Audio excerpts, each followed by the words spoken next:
Bien, pues hoy les voy a hablar sobre lo que es un sistema de control. Como ejemplo, pues tenemos aquí lo que es un tanque de un baño, algo tan sencillo como eso, aunque no tenga componentes eléctricos ni electrónicos, este se considera como un sistema de control y ahorita vamos a entenderlo mejor. Aquí nos dice el sistema de control es una combinación de componentes que actúan juntos para realizar el control de un proceso. Para este caso, pues tenemos varios componentes como el flotador, la válvula, la manguera por donde entra el agua, la salida del agua, la palanca, digamos, esos básicamente serían los componentes, bueno, y el tanque también. Esos componentes pues actúan juntos para controlar el proceso de carga y descarga del agua. Después nos dice, puede hacer de forma, el sistema de control puede ser de forma continua, es decir, donde en todo momento se está controlando.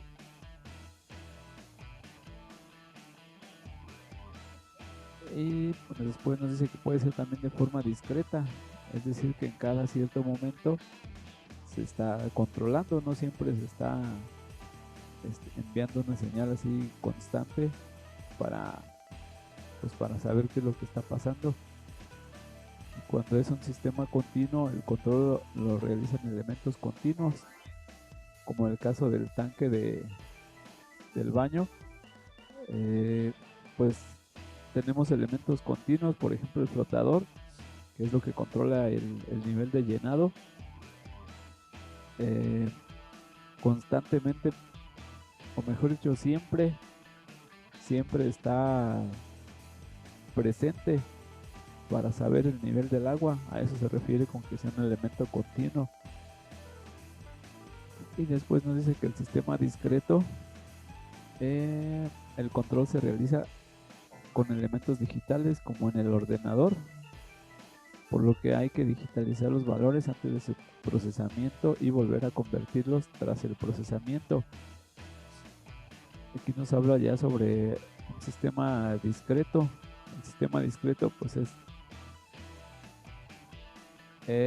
el código que usa la computadora para poder trabajar, para funcionar. A eso se refiere con sistema discreto.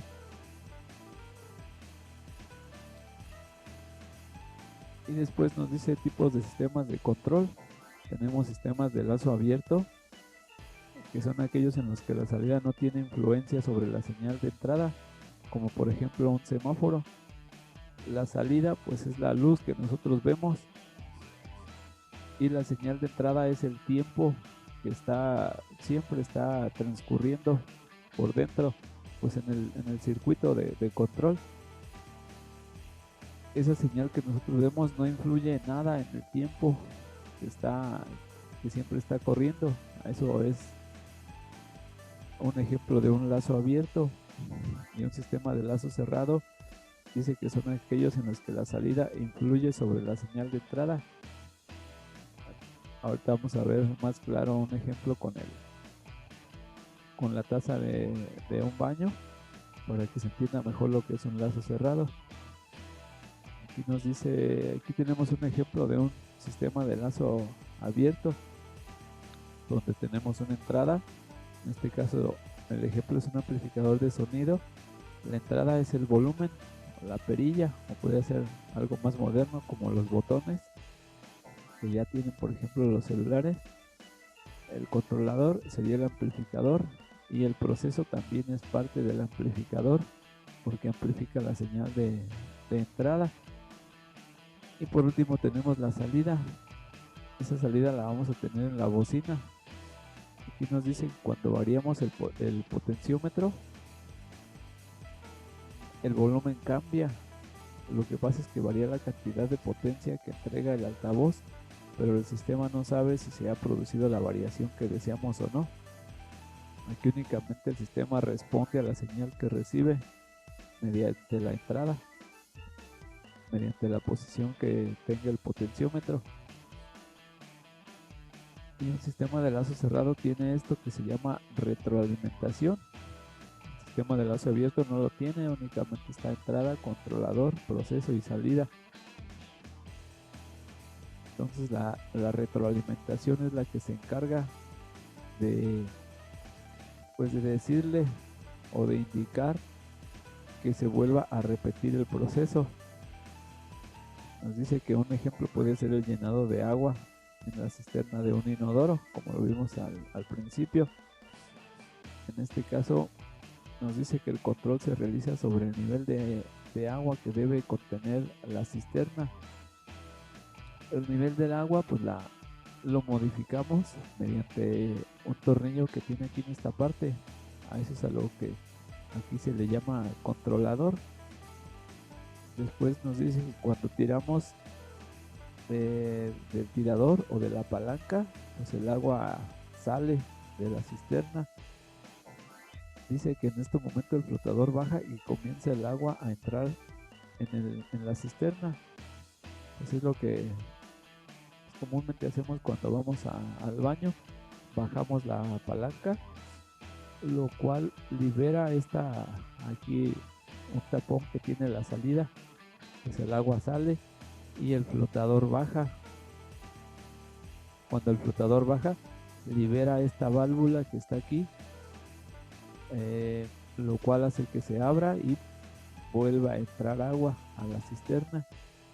Cuando el flotador llega pues al nivel máximo que está determinado por el controlador, lo que sucede es que bloquea la válvula y de ese modo pues ya no entra agua. Aquí nos dice que la entrada de agua, bueno, son las partes.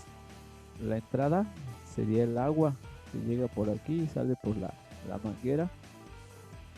Después tenemos el controlador, que sería la válvula que deja que entre agua o corta la entrada del agua.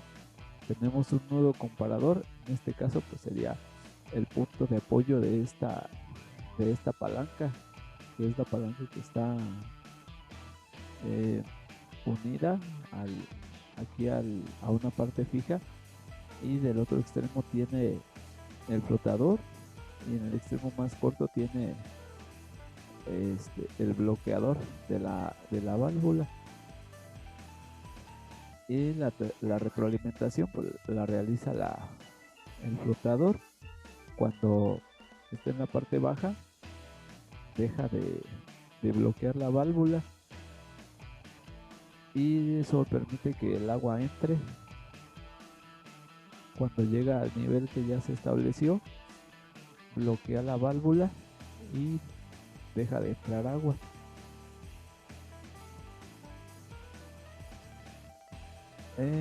También aquí vemos algunos sensores. Nos dice que constituyen el sistema de percepción de un robot. Aquí ya vamos a entrar en lo que es la electrónica. Nos dice que esto es, o sea, la percepción del robot es facilitar la información del mundo real para que el robot la interprete. Pues hay diversos tipos de sensores, por ejemplo este es un sensor ultrasónico y se lo usa o lo puede emplear un robot para indicarle qué tan lejos o qué tan cerca está pues algún objeto. Después tenemos aquí un sensor de temperatura y se establece una temperatura que se llama temperatura de referencia. Cuando se llega a esa temperatura de referencia, por ejemplo en un refrigerador, cuando el refrigerador llega hasta la temperatura que se estableció, pues apaga el compresor, lo cual le indica a todo el control del refrigerador que ya se alcanzó la temperatura establecida y deja de funcionar hasta que la temperatura vuelve a subir. Igual cuando sube hasta cierta temperatura, vuelve a prender. Digamos que está funcionando entre dos temperaturas para mantener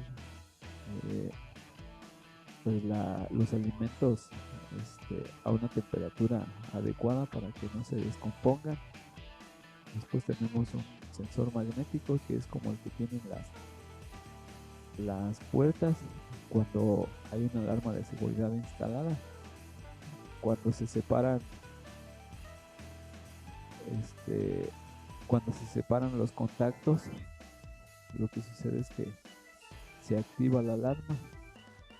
Y aquí tenemos un sensor pues como lo que tienen los celulares, lo que nos lee la huella, un sensor de actividad. Y por otro lado también tenemos lo que son los actuadores. Esto nos dice aquí que son los encargados de realizar movimientos o cualquier tipo de actuación sobre el robot o sus herramientas. Estos pues, van a actuar en función de la señal de entrada que reciba el sensor. Por ejemplo, si la temperatura en una habitación, digamos que está muy alta, podría entrar a actuar un ventilador para hacer descender la temperatura.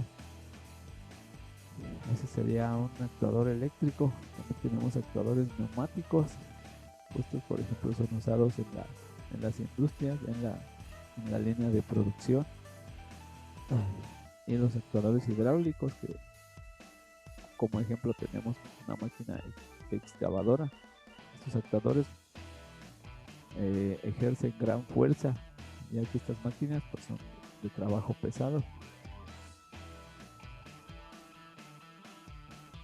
Y como sistema de control, como nosotros vamos empezando en lo que es la electrónica, vamos a utilizar lo que es un transistor.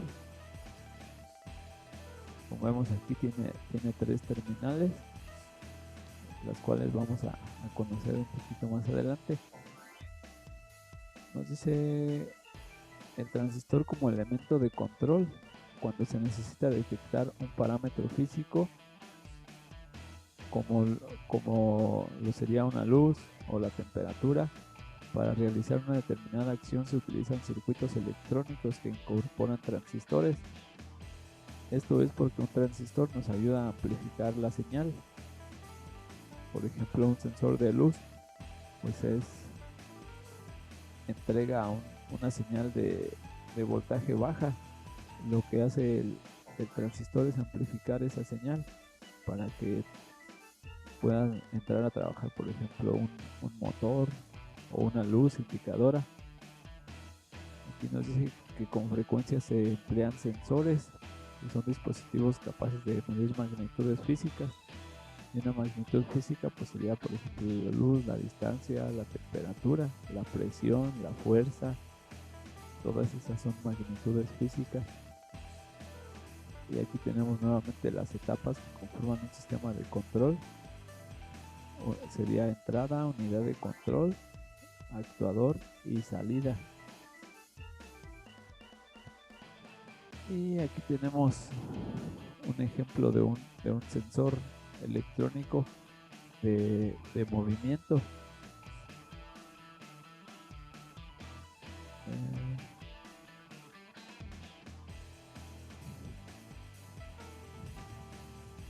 Permítanme un poquito, chicos.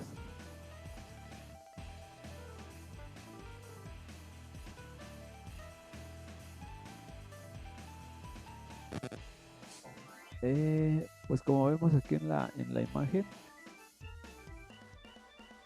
este sensor lo que hace es detectar el movimiento o la presencia de una persona. En este caso igual podría ser un animal, no importa.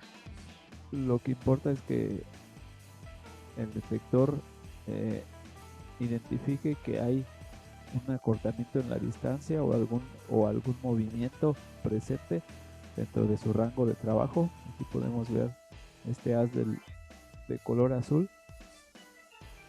Cuando esta persona entra en ese haz de luz, pues lo que sucede aquí es que podría prender una luz, por ejemplo, podría activar una alarma, un motor, no sé, se puede conectar cualquier actuador. Después aquí nos dice que un sensor electrónico es un dispositivo que transforma una cantidad física, como la temperatura, la posición, la intensidad de la luz, en una cantidad eléctrica, a menudo un voltaje, que luego puede integrarse en una cadena de procesamiento de señales. A esto de la transformación de una cantidad física se le conoce como transducción. Aquí se utiliza pues un elemento transductor que sería, por ejemplo, los sensores, para convertir en este caso el movimiento o la distancia en una señal eléctrica que, pues, que puede ser usada para activar una luz o un motor o cualquier, cualquier actuador, como lo vimos antes. Después tenemos los tipos de sensores. Dice que se dividen en sensores mecánicos y no mecánicos. Como ejemplo tenemos estos sensores mecánicos que se usan para medir posición, inclinación, aproximación, vibración, fuerza y presión. Todos funcionan de la misma manera. Lo que sucede con estos, al ser mecánicos, pues tienen un elemento que hace que active su circuito interno. Puede ser tan sencillo como un interruptor, así por ejemplo como el timbre de una casa. Es algo similar a cómo funcionan estos sensores mecánicos.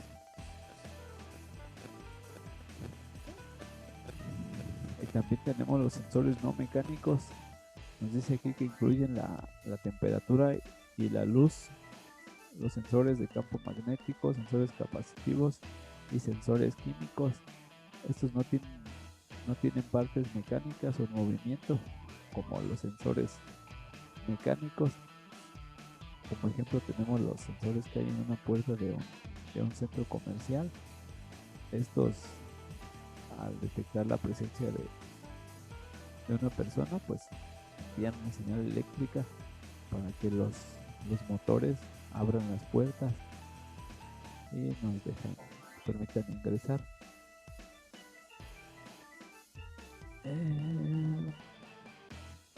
Después nos dice transformación o conversión de la magnitud física en eléctrica. Por ejemplo, aquí nosotros tenemos cómo funciona un micrófono. Y lo que sucede en un micrófono es que nosotros emitimos ondas sonoras. Lo que nosotros escuchamos o nuestra propia voz viaja a través del aire mediante ondas sonoras.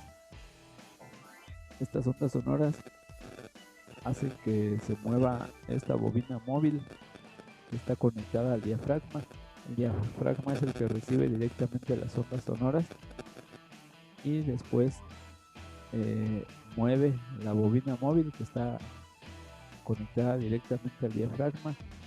Esto produce una señal eléctrica, como vemos aquí, estas ondas en color azul, y esa señal eléctrica es llevada a un amplificador, por ejemplo, y ese amplificador hace lo contrario. A través de una bocina convierte la señal eléctrica en una señal audible para nosotros, es decir, una señal de movimiento de ondas. Nos dice aquí que lo que se usa para transformar o convertir una magnitud física en eléctrica suele ser de tres tipos. El primero es la conversión de una temperatura en un valor de resistencia eléctrica por medio de una resistencia térmica. Este es un ejemplo de una transformación de una magnitud física en eléctrica usando lo que nos menciona aquí, una resistencia eléctrica. Otra forma de convertir una magnitud física en eléctrica es mediante la intensidad de luz con la ayuda de un fotodiodo. Pues al recibir pues, mayor o menor cantidad de luz va a variar el comportamiento del circuito al cual está conectado. Después tenemos la conversión de presión mecánica en carga eléctrica por medio de un cristal piezoeléctrico.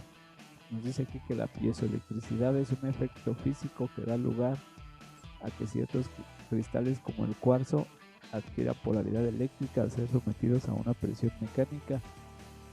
Cuando nosotros presionamos un sensor piezoeléctrico, sucede lo que dice aquí. Mueve algunos cristales como el cuarzo, los cuales adquieren una polaridad.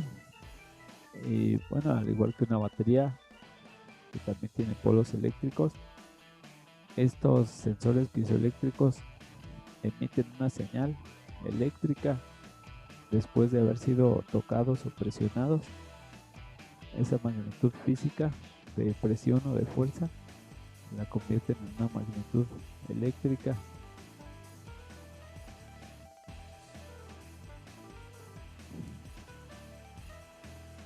Y aquí les voy a mostrar un video cortito de cómo funciona la fotorresistencia. Y la fotorresistencia pues es un elemento, nos dice aquí que es responsable de que las luces prendan y apaguen de forma automática. Cuando no hay luz solar, captan que no hay luz. Lo que sucede con esta fotorresistencia nos dice que cuanto mayor intensidad de luz, más baja es la resistencia, es decir, mayor facilidad de que los electrones, circulen a través de ella. Aquí le voy a dar play. Bueno, falta compartir el audio. Ahí va. Resistencia es un componente electrónico cuya resistencia depende de la cantidad de luz que recibe. A mayor cantidad de luz, menor resistencia presentará. También se conoce como LDR, del inglés Light Dependent Resistor, resistencia dependiente de la luz. Este es el símbolo eléctrico esquemático de una fotorresistencia. Bien, pues como vimos, bueno, esta es una fotorresistencia y ya estamos viendo cómo son bastante pequeñitas. Los equipos la ampliaron para que se viera mejor. Lo que sucede cuando le da la luz lo vemos aquí. Este foco pues nos indica la cantidad de luz que le está llegando a la fotorresistencia. Vemos que cuanto mayor luz le llega, la fotorresistencia, tiene un valor más pequeño. Si la cantidad de luz disminuye, la resistencia interna de la fotorresistencia aumenta. Por lo tanto, impide más el paso de electrones, y cuando la resistencia es menor, los electrones fluyen más fácil a través de ella. Y por último vimos los símbolos que podemos encontrar en un diagrama. Puede ser cualquiera de estos dos. Estas flechas nos indican que este símbolo o este componente funciona a través de la luz que incide sobre él. Los dos símbolos tienen flechas apuntando hacia él.